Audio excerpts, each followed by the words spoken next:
Welcome back, my friends from Iran. We today taking a look at an older song by Fadaei. It's called Efrati. Got this recommended a lot. Will be a longer reaction today because I have translation for the song and the lyrics are pretty crazy. A lot of metaphors, a lot of terms used that need explanation, and Ramin actually translated the lyrics for me. Thank you, Ramin, for this with a lot of explanations on top. We're gonna dive right into this after the intro. 2015 I wasn't a nuthouse. For the first time I will never forget it. I've sworn every day and breaking the fuck out. My freedom was taken, I wanted to get it back. But I got crazy from drugs, met in the garden, I laid in the mud. Bet I couldn't flee but I was taking a shot. Shit every day, spitting tracks. If you want to support me, please sub to the channel, hit the bell, and you can follow me on Patreon. Link is down in the video description. Let's go into the track and check it out. صندوق تنگا رو در میاره نمیره تو صدقه توریستا ناز میکنن میگه مونالیزا تقل بچه رو نمیخنده خب لابد خوب نبوده علفش نسخه کشته انقلابی که خودشون میخوره بعدش آقا ملکه من تو شما رو تلکه میکنه پا شبکه گلویزین با عراجیف تو جهانی نمادی نمش توانی میدن شعار رهایی میشه کودتا حافظ صلح تو. Okay, that's first of all a crazy intro, like, because kind of the thing is a cappella, but as well like this one snare that you hear is somehow on the offbeat. So the drop is right here, a little bit confusing that we hear, and pretty fast, pretty on point as well. The flow, no matter there's no beat actually. راجیف تو جهانی نمادی نمش توانی میدن شعار رهایی میشه کودتا حافظ صلح تو شهر خارتن روزامی کن میکنه تن عقاقی مرزهای هوایی به نام کیه سندش اون که پای ورقی تو قمار هسته‌ای real evil beat. Okay, I mean it's a serious topic. This song is about Iran and the government and the people of Iran. So it is criticizing the Islamic Republic. I mean, for the listeners, it's clear who speak Persian or Farsi, but yeah. مرزهای هوایی به نام کیه سندش اون که پای ورقی تو قمار هسته‌ای لوزان یه مومنی که مکه میره واسه دور زدن خدا چقدر مزنه کم قرض الحسنه میکنه کسبه حتی از کفنت وعده ها رکبه آتیش. Really like the flow. He's flowing really nice, and the atmosphere is really dark and evil right here. قرض الحسنه میکنه کسبه حتی از کفنت وعده ها رکبه آتیش زیر خاکستر حجاب الزامی آرامش قبل طوفان نظام اجباری مغز تو اسقاطی دموکراسی افراطی. Do you hear this in the background? I thought it's somewhere outside. It's like a barking sound of a. It sounds like barking dog. It was so confusing me right here.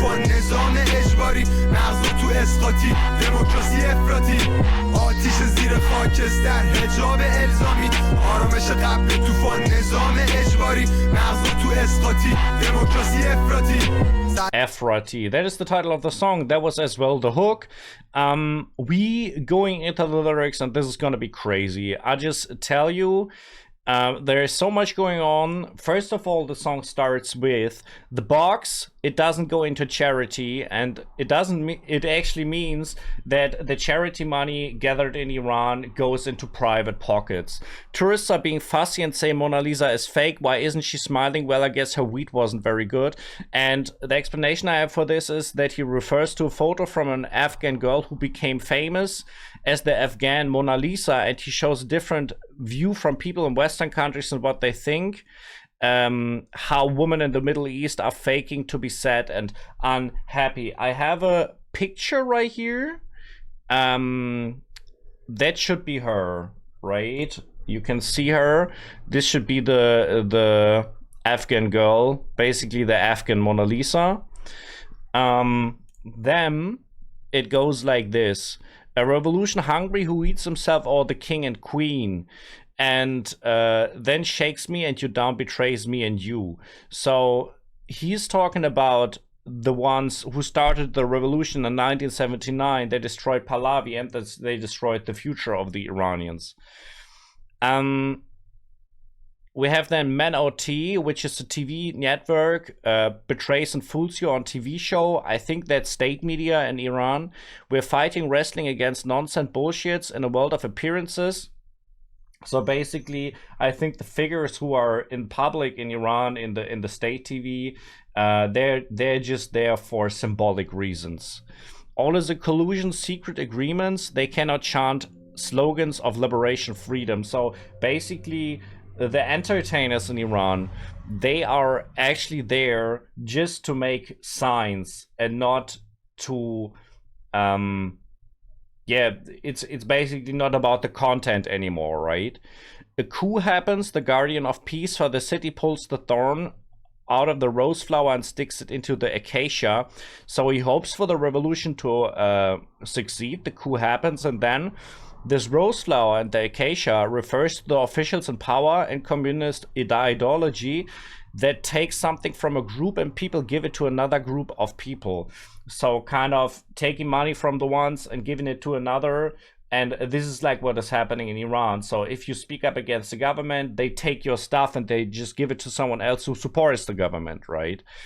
Who has legal authority over the airspace? Who's gambling under the Lausanne nuclear deal? This is talking about the Islamic Republic's government, because the Lausanne nuclear agreement refers to the framework agreement announced on April 2, 2015 in Lausanne between Iran and the P5+1 countries, United States, United Kingdom, France, Russia, China, and Germany, outlined the main terms for limiting Iran's nuclear program in exchange for sanctions relief. So he's talking about the government who's trying to get a deal for their nuclear program right there and get sanctions relief for it. Or a believer who goes to Mecca to circle around the god, which is basically a double meaning, to fool the god, and he means like the supporters of the government are fake believers. Then it says like, how much is the going rate? Is the interest-free loan too small? They profit from you even after you're dead. The promises are empty. And he's talking about the government right here. Then we have the chorus, which goes like this. A fire beneath the ashes, mandatory hijab, the calm before the storm, a system built on coercion. Their minds are scrap, extreme democracy. And right here, this is, I think, the title. Radical, if I'm not mistaken. I think that's the title. Radical democracy, or extreme, or radical is like that's what Efrati means. And then he says fire beneath ashes in this hook. I mean, mandatory hijab is of course clear, so it's criticizing that women have to wear hijab in Iran. Fire beneath ashes is referring to this cover right here that you can see, basically with a hat, which is the fire, and then the ashes are the gown, right? So, and the explanation I have for this is that the women are the fire under the hijab, and they can one day burn you down, right? So this is probably the second the second possibility. Is it's not just referred to women, it's referred to Iranians in general. That are like the two options that I see right here for explanation. As I said, it's gonna be a long reaction, so let's dive back into the song right here and check the second verse. الاخی میشه نارزوها تو شنونه بازو در میاری مالیات موشک میخوره تقاطع سوریه بچه ها میمونه رو خاک یه نقاب صورت شوریده وسبت بدالت پشمم تا کرد. Once again it's a cappella. Like he's doing this again in the second verse. میمونه رو خاک یه نقاب صورت شوریده وسبت بدالت پشمم تا کردن تو قزدن حواسا پرت روتینه حکایت جماعت سر به زیر و ستاره تو شب دولت و دقلن فقرا میخورن رو دست که بمونه رو پا شرکا زودک کوره در میرن علما فتوا میدن ولی حل نمیشه موزلا هزار خونه خراب یه برج میره هوا نبرد پیروزی شهدا دار یا گیو. Yeah, it's strong. It's really strong. I mean, we know Fadaei is a good rapper. I mean, this is just a fact, right?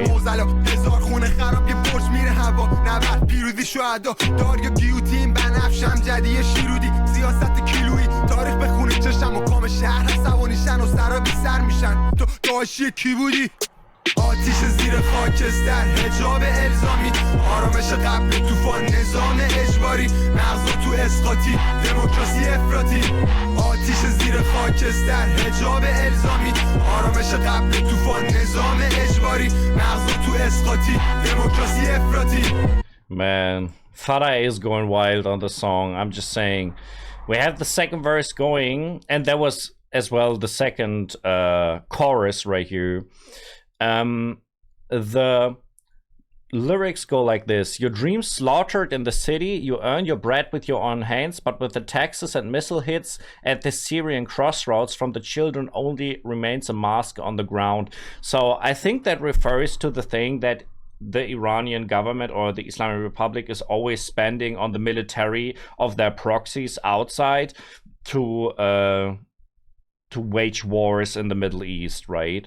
Then bad situations keeps getting worse. Justice is a joke. Everyone is up their necks in debt. The tale of downcast crowd and a star in the night. So justice is a joke is really obvious because like lawyers and stuff, this is not working in Iran, like the justice system. And then this tale of downcast with the star in the night is kind of the Iranian nation or the Iranian population that still has hope. Governments are deceitful, the poor get stepped on just to keep the rich standing. People lose their temper quickly. They issue fatwas, but the problems don't get solved. So governments are deceitful, pretty obvious what it means. He's talking about the fatwas. Fatwa is a religious ruling in Islam, and I think it's once again talking about fake belief and that they're not actually living the real Islam right here. 1,000 homes are ruined, a tower rises. Battle, victory, martyrs, gallows, or the guillotine. And basically gallows or the guillotine, I understand it like this, that you actually do the work for the government. You bring the bucks in, you pay taxes and stuff, or you get executed. Purple Amjadieh Shirudi. In 2013, Amjadieh Stadium became a gathering place for Hassan Rouhani's presidential campaign. The color purple became the symbol of his moderation campaign, was also associated with his supporters. So I don't know Hassan Rouhani. He seems to be going for the presidential. He was going for the presidential campaign. Politics is sold by weight, it said in the lyrics, which is a metaphor that's something cheap, measured, bought, and sold like a product. So basically, politics are just a product sold to the people, right? Something like this, if that makes sense. Instead of principles, values, we get profit deals and stuff like this, you know. Should we read history? Sure, the rulers of the city get angry. The prisoners lose their heads. Were you ISIS or what? So once again, the Islamic Republic gets angry about him, maybe. Then the prisoners lose their heads. It's talking about executions and where you ISIS or what is, I think, saying that the IRGC is terrorists. I think that's the most sensible thing that I see in this line right here. All right, let's continue right here. باز تا سو آشوراست برادرم میرم پاوس ناموسا بقای نسل با سوراخ کاپوتا ناصره و 84 تا خانما شعر زوره و زره آرزو ماشینا شاسی ولن سگ و پاکوتا زیر خط فقر و تاق گاز با سوراخ کشیده میشه به شیشه ناخونا میشنوی میشکنه استخونا زیر و توما باز میذاریم پاتورا فاش ظالمون میخورم توکیو میگم نگو کیا گذار نزن جل پلیسو باری توش میکنی تو میخو میگیری اونا شیش دونگ زمینو جوارمای سفیدو میگیرن. I really like how he's playing with his voice in this part. It almost sounds like Reza Pishro is doing it in some of his songs, because it's like really playing with the altitude of tones and stuff. میگیرن آجا واسه زهالی میشینن آجانو تو بارا واسه قوانی خدا اون روزو نیاره که بشه آجاقا از سوانی سودو از سنایی میگیرن شروع از شقایق تو فی تا اون طبقاتی آتیش زیر خاکستر حجاب الزامی آرامش قبل طوفان نظام اجباری مغزو تو اسقاطی دموکراسی افراطی آتیش زیر خاکستر حجاب الزامی آرامش قبل طوفان نظام اجباری مغزو تو اسقاطی دموکراسی افراطی. Strong. altogether really strong. And I think that's the rest of the lyrics. It seems to have a long outro. I don't know what is going on right there, but we will check this as well. After we check the lyrics of the third verse, which go like this. Again, Tazua and Ashura came. Brothers show up not for the ritual, but to chase girls. And the explanation for this I have right here is that Ashura and Tasura are important days in Shia Islam, marking the mourning of Imam Hussein and the ends of Karbala. And I think he's saying like these followers of the Islamic Republic claim to be Muslims, but they're actually chasing girls, right? Which is not part of the religion or should be forbidden by religion the way they do in this. The continuation of the generation through holes in condoms, Nasser with his 84 wives. And this reference to Nasser al-Din Shah Qajar, who was an Islamic monarch of Iran in the 19th century, who was known for his large royal harem. Some sources mention that he had around 84 wives and companions. So he's comparing the leaders of the Islamic Republic with this monarch right here. Dreams are achieved through force power. Cars and SUVs and dogs are short-legged. I don't have an explanation for this right here. I think dreams are achieved through force and power is saying like we have to go with violence to get our freedom. I think that is what it means. Cars and SUVs and dogs are short-legged. This doesn't make sense in the translation. I have no explanation for this. Below the poverty line is like a gas chamber with holes, and I have the explanation right here that the money runs out quickly. So it's talking about the financial situation of Iranians in the country, which is pretty bad. Fingernails scrape against the glasses. Do you hear? Though bones break under batons, we still put our feet on our path. So we keep going, we don't give up, and doesn't matter how much they beat us with their batons, the police, the IRGC and stuff, the Basiji. I get insulted by tyrants. Who do you get insulted by? I tell you, don't say who or where. Don't cry in front of the cops. So he's saying like he's getting insulted by supporters of the government, and he's asking who are you getting insulted by. I tell you, don't say a word. Don't cry in front of the cops. I don't understand how this wordplay works, but it should be a wordplay with the mafia yakuza, the Japanese yakuza, double meaning. And yeah, I actually don't understand how this wordplay works because I didn't hear it in the lyrics. Further it goes, you lose it instantly and you end up getting screwed. Then they conquer the whole damn place, the white crimes. And the white crimes refers to the Islamic republics who take away the authority from the people in the name of justice, which is called white crimes. And then it goes, the Naja, or yeah, which is the police, extort money from the locals. So they take the money from the people in Iran, I don't know, with taxes, or even they steal it from them. The agents, which are the police officers, sit on the Barabbas rules, the criminal rules, basically. God forbid the day Hajj Akka gets angry, and Hajj Akka means a holy person who went to Mecca, but this is just a metaphor and means people in power of the Islamic Republic. They make their profits from industry. They get passion from the poppy flower, a damnedest plague of class inequality. So we have in Iran kind of a class inequality because we have the ones who openly support the government, who getting financial support as well. That we see in a lot of occasions happening right there, and who's not openly supporting the government is basically in a worse class than the ones who support. And they make the profits from the industry. I think this is talking about oil and gas in the first place, right? So this is why actually Iran could be a really rich country, but they don't give it to the people.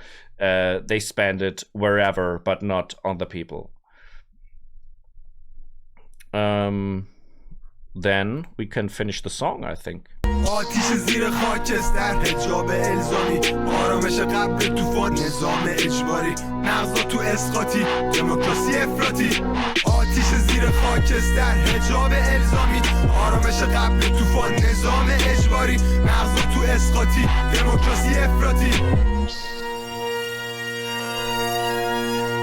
Oh, That is some crazy instrument right there. I don't even know 100% sure what that is. Sounds a little bit like a violin.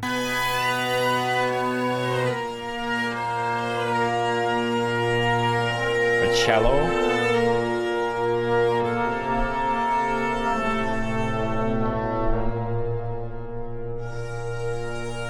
Yeah, long outro right here. Oh, wait a second. Wait a second. نقل است که با سرنیزه هر کاری میتوان انجام داد به جز تکیه کردن بر آن. امید که فرصت و امکان جبران فراهم باشد. السلام علیکم و رحمت الله و برکاته. ناطق بعدی از این مدار. ناطق بعدی. Oh, this drop right here in the end. Strong.